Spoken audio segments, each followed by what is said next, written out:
ओम शांति। आज दिनांक 16 मई 2022 बाबा ने महावाक्य में हम बच्चों को जो शिक्षाएं दी उनका मनन करेंगे। आज बाबा बोले, तुम ईश्वरीय फैमिली के हो।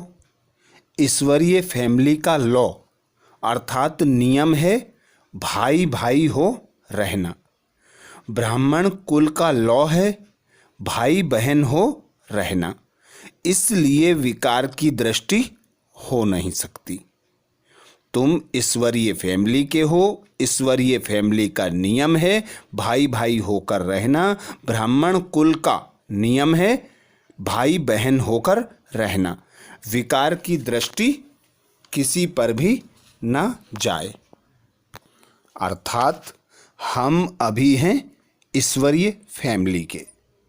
पहले पहले बाबा कहते, दादा भी है, बाबा भी है और तुम बच्चे भी हो।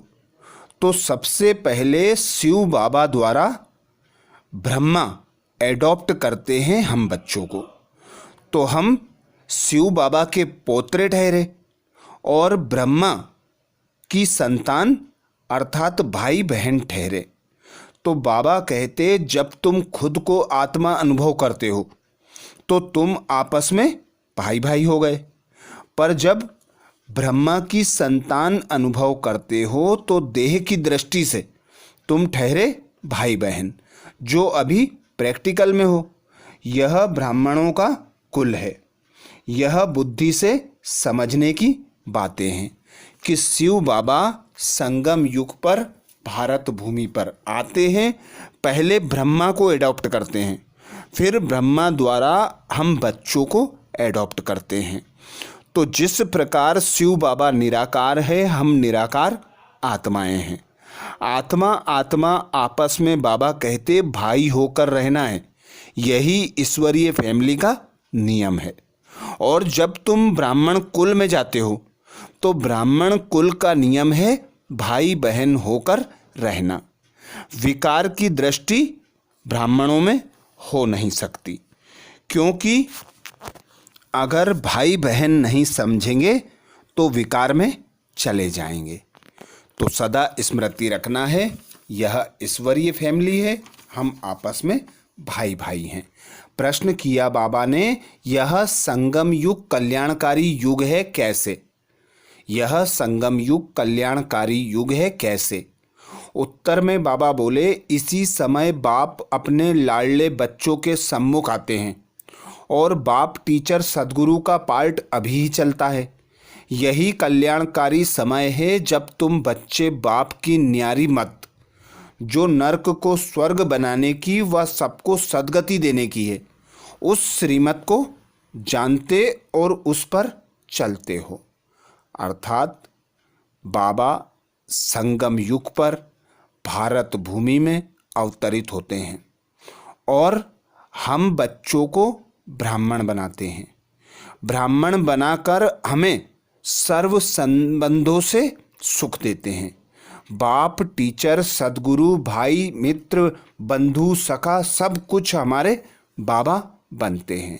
इसीलिए बाबा संगम पर कहते हैं कि देह तथा देह के सब संबंधों को भूल एक मुझ बाप को याद करो।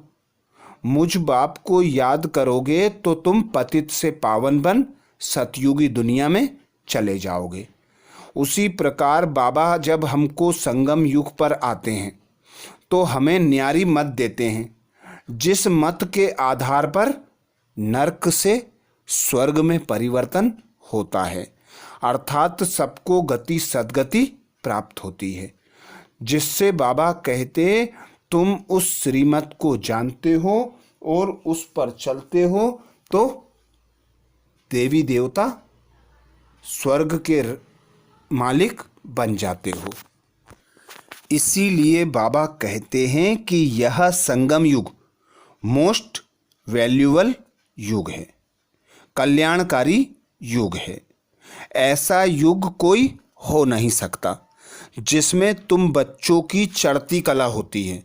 बाकी जो भी युग जाता है अर्थात जो भी संगम युग आता है, सभी में कलाएं गिरती हैं। सतयुग से जब द्वापर, कलयुग, त्रेता, सब में गिरते हुए हम आते हैं और गिरते गिरते तमोप्रधान बन जाते हैं। पर कलयुग के अंत में सतयुग आदि में जो संगम युग आता है, उस पर स्वयं भगवान निराकार भारत भूमि पर आकर अपनी श्रीमत देकर हम बच्चों को श्रेष्ठ अर्थात चढ़ती कला में ले जाते हैं, सतयुग में जाने लायक बना देते हैं। अगला प्रश्न किया बाबा ने, तुम्हारा संन्यास सतोप्रधान संन्यास है कैसे? तुम्हारा संन्यास सतोप्रधान संन्यास है कैसे? उत्तर में बाबा कहते, तुम बुद्धि से इस सारी दुनिया को भूलते हो। तुम इस संन्यास में सिर्फ बाप और वर्षे को याद करते हो, पवित्र बनते और परहेज रखते, जिससे देवी देवता बन जाते हो। उनका संन्यास हद का है, बेहद का नहीं।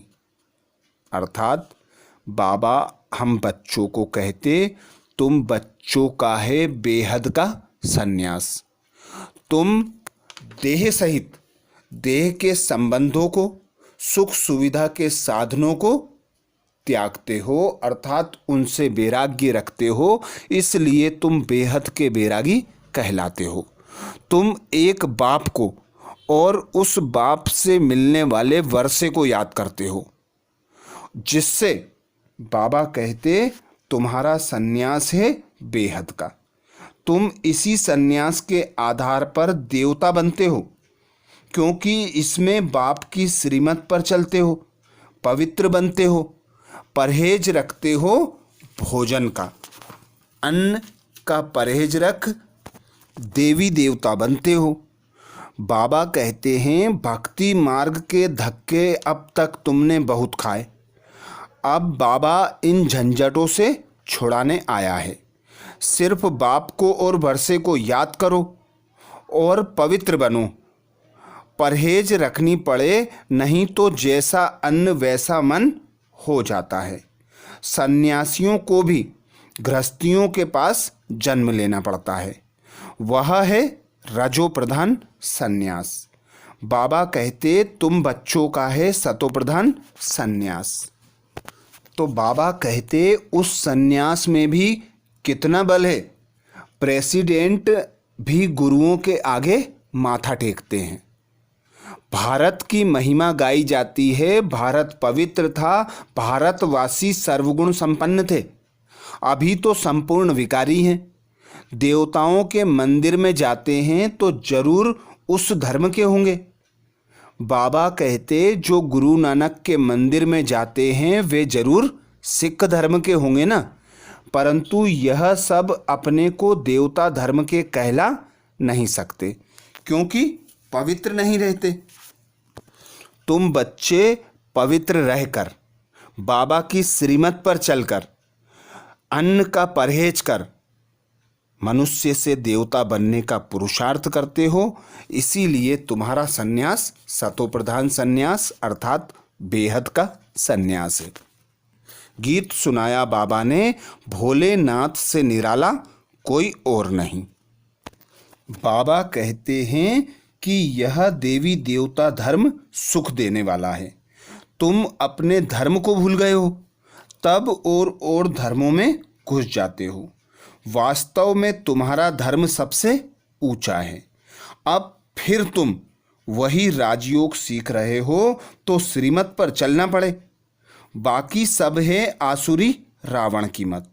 सब में होते हैं 5 विकार। उनमें पहला है अशुद्ध अहंकार। बाप कहते हैं देह अहंकार को छोड़ देही अभिमानी बनो, अशरीरी भव।